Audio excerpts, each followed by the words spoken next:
जय श्री कृष्ण दोस्तों। आइए दोस्तों, आज जानते हैं गंगा सागर एक बार क्यों जाना चाहिए।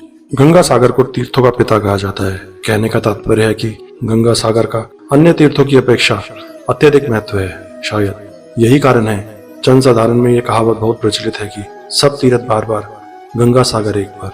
गंगा जिस स्थान पर समुद्र से मिलती है उसे गंगा सागर कहा जाता है। गंगा सागर एक बहुत सुंदर वन द्वीप समूह है जो बंगाल की दक्षिण सीमा में बंगाल की खाड़ी पर स्थित है। प्राचीन समय में इसे पाताल लोक के नाम से भी जाना जाता था। कलकत्ता से यात्री प्रायः जहाज से गंगा सागर जाते हैं। यहाँ मेले के दिनों में काफी भीड़भाड़ व रौनक रहती है, लेकिन बाकी दिनों में शांति एवं एकाकीपन छाया रहता है। तीर्थ स्थान सागर द्वीप में केवल थोड़े से साधु ही रहते हैं। यह अब वन से ढका और प्राय जनहीन है। इस सागर द्वीप में जहाँ गंगा सागर मेला होता है, वहां से 1 मील उत्तर में वामन काल स्थान पर एक प्राचीन मंदिर है। इस समय जहाँ गंगा सागर पर मेला लगता है, पहले यहीं गंगा जी समुद्र से मिलती थी, किंतु अब गंगा का मुहाना पीछे हट गया है। अब गंगा सागर के पास गंगा जी की एक छोटी सी धारा समुद्र में मिलती है। आज यहाँ सपाट मैदान है और जहाँ तक नजर आती है वहाँ केवल घना जंगल है। मेले के दिनों में गंगा के किनारे पर मेले के स्थान बनने के लिए इन जंगल को कई मीलों तक काट दिया जाता है।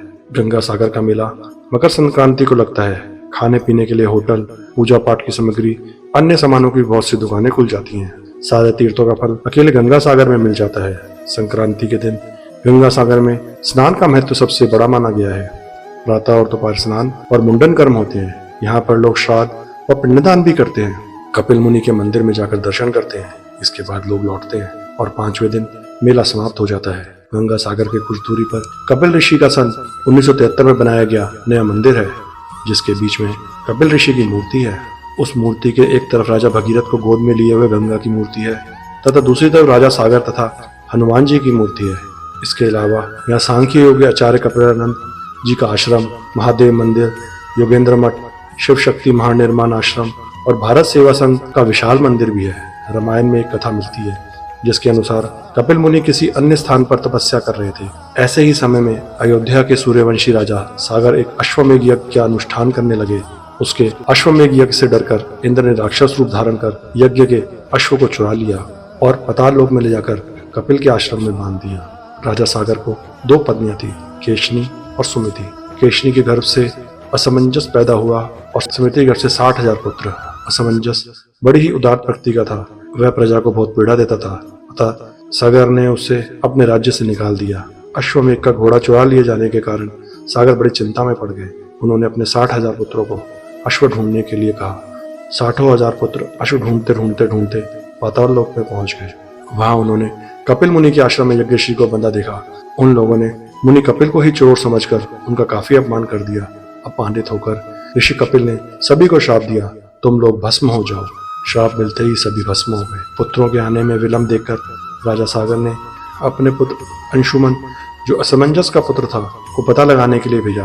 अंशुमन खोजते खोजते पाताल लोक पहुंचा। वह अपने सभी चाचा को भस्म रूप में परिणित देखकर वो सारी स्थिति समझ गया। उन्होंने कपिल मुनि की स्तुति कर प्रसन्न किया। कपिल मुनि ने उसे घोड़ा ले जाने की अनुमति दे दी और यह भी कहा, यदि राजा सागर का कोई वंशज गंगा को वहां तक ले आया तो सभी को उद्धार हो जाएगा। अंशुमन घोड़ा लेकर अयोध्या लौट आया। यज्ञ समाप्त करने के बाद राजा सागर ने 30,000 वर्षों तक राज किया और अंत में अंशुमन को राजगद्दी देकर स्वर्ग से धार गए। अंशुमन ने गंगा को पृथ्वी पर लाने का काफी प्रयत्न किया, लेकिन सफल नहीं हो पाया। अंशुमन के पुत्र दिलीप ने दीर्घ काल तक तपस्या की, लेकिन वह भी सफल नहीं हो पाया। दिलीप के पुत्र भागीरथ ने घोर तपस्या की।